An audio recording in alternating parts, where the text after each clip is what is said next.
Wow. Wow. This was, yeah, I'm gonna applaud to that. And you should too join me, even though I can't see you, but join me. This was an amazing finale.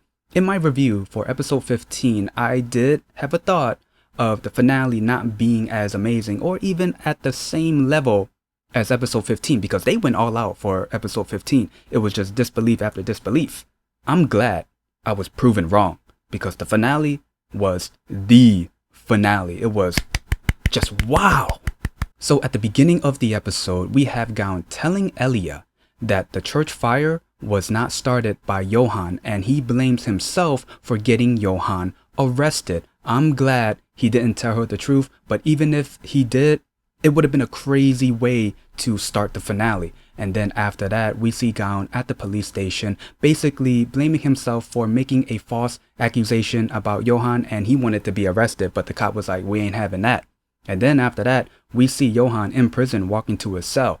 Gaon meets up with Jonggo, really pissed off, like the fact that he let Sooyeon die. And for Jonggo, he revealed that he had a meeting with Sona, and Sona had the idea of having someone keep an eye on YoHan, and who else was gonna do it? It was Gaon. And Gaon, again, very pissed off. Jonggo even said, hey, I wanted to take down a monster, so to do that, I have to become a monster. And then Gaon just quickly gets dragged out by security. Then let's get to Elia finding out a reason behind the church fire. Yeah, a reason, not the reason or the truth, but a reason. So she finds a note written by Gaon saying that the church fire was started by some old wires. And YoHan's attitude towards her was because he wanted her to suspect him, because YoHan wanted her to continue living. This, in my opinion, was a phenomenal way to have Elia not be so angry at YoHan, but also protect Elia from finding out the truth, because if she does, you know how deep of a depression she would be if she did.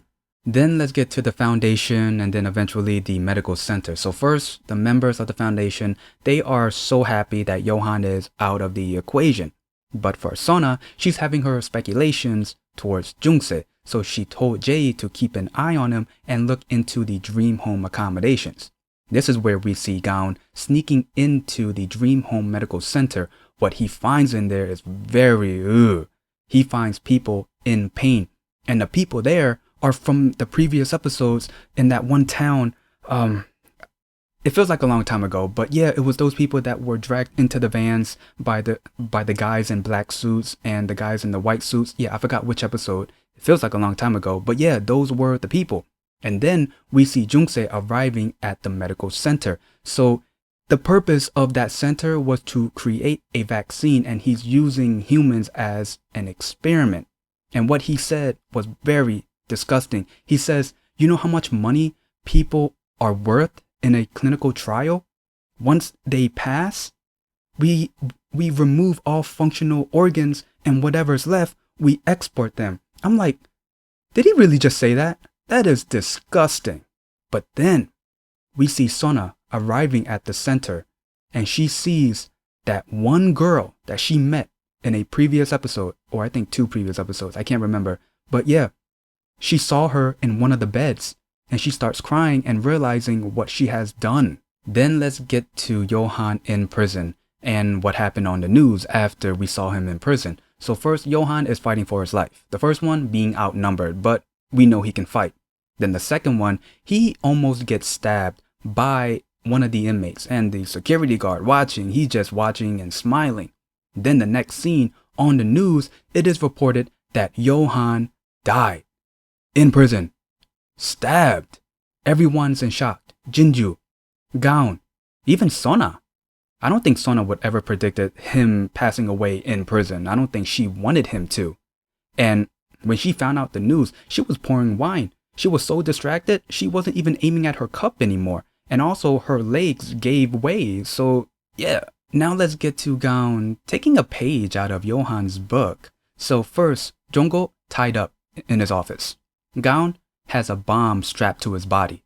He says, once the bomb explodes, all media companies will receive an email under my name exposing the Dream Home project. So as the clock was ticking down and almost ticking down to 0, which, to be honest, I really thought he was, yeah. But here comes YoHan coming in and basically turning off the timer. He was alive. So the reason how YoHan is still alive was because first the security guard there was giving him a hard time. But knowing YoHan, he has tricks up his sleeves. He knew about the security guards' dirty activities that he's been doing for 30 years and hiding the money in the Bahamas. Now the inmate who was about to stab YoHan was actually ordered by the security guard, and that made YoHan very pissed off. And he basically took the security guard's money and basically donated to charity. And the way he got out of prison was pretty much body swapping, or I should put that in quotes, body swapping. Then let's get to YoHan going live for one more time and having the final trial against the foundation. So first, he names all of the members of the foundation and shows the footage that Gaon recorded when he snuck into the Dream Home Medical Center. And then he calls out Seong Ah and tells the public that she killed innocent people. President Ho, K, Suyeon, and basically reveal everything that they said and everything that they've done. Then we see YoHan walking into the courtroom where the members of the foundation are basically celebrating and having their wine. He opens the door and says, "Only the fastest person survive," and everyone is franticking, everyone is fighting each other. This is a similar scene of the foundation when the church was on fire. Everyone is fighting each other. Then we see Seong Ah getting up from her seat, pulls out a gun, shoots Jungse, and then aims the gun at YoHan. But then YoHan says, "Come with me, Seong Ah." But then Seong Ah says, "Bye, Master YoHan," aims the gun at her head and pulls the trigger. Then Gaon rushes into the room, tries to stop YoHan from doing all of this, but then tells YoHan, "You know what? I'm gonna go with you." But then YoHan grabs Gaon, pushes him out of the room. At the same time, there were some security guards holding him back. And then YoHan, waiting for the votes to hit 10 million. Once it hit 10 million, this is where YoHan pressed the button, then boom. And then we see Gaon at YoHan's house. He finds a blueprint of the courtroom where there were secret passageways of some sort. And that's telling me, wait a minute, is YoHan alive? And then we see YoHan arriving at home, telling the maid, "Hey, you're fired and you're free. You're free now." And then telling Elia, "Hey, you want to go to Switzerland?" And I was a little bit confused because I didn't know if that was after the prison, like before Gaon and the bomb, or after the courtroom. Come to find out, it was after the courtroom, so YoHan is alive. And then towards the end, Gaon sees YoHan again, and they both smile at each other, and YoHan walks away, and that was the end of the episode and the drama. So my impression on the finale, this was a really good finale, amazing, phenomenal, applaud type of finale. Usually the finale of certain shows don't really have that type of hype or don't really have that type of climax that really satisfy the build-up that a show does in previous episodes. But for The Devil Judge, they did an amazing job. Episode 15, they built it up pretty well with disbelief after disbelief. And for episode 16, yeah, they ended it off with something pretty good, like really good. I do appreciate that YoHan and Gaon did not tell Elia the truth. I mean, can you imagine being in her position, being told the truth about the church fire, that you started it, your parents passed away because of you? Like, what would you do? How would you react to that? And stuff like that, man, that is emotionally scarring. Like, I wouldn't even know what to do, to be honest. So again, I'm glad that they did not tell her the truth. So my impression on the drama, this was pretty good. I'll give it a 9 out of 10, if not a 9.5 out of 10. This was really good in my opinion.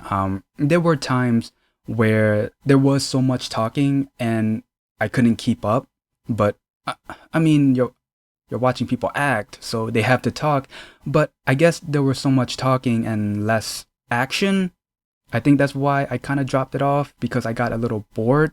But the point of them talking is because they're building up to something, and certain episodes, Yeah, some episodes may keep the same pace, but then some may slow it down. But the reason behind that is they want you to know certain backstories first before jumping into what's next. So that I respect a lot. Now, do I recommend this drama? Of course. If you're into a lot of seriousness in a drama, this is the one for you. I mean, there is a little bit of romance, but it's not a romance drama. It's law, it's suspense, stuff like that. So if you're into that, this is going to be the drama for you. It may seem a little draggy to you. And to be honest, it's not draggy at all. But it may seem a little draggy and there's going to be a lot of talking, so you got to keep up.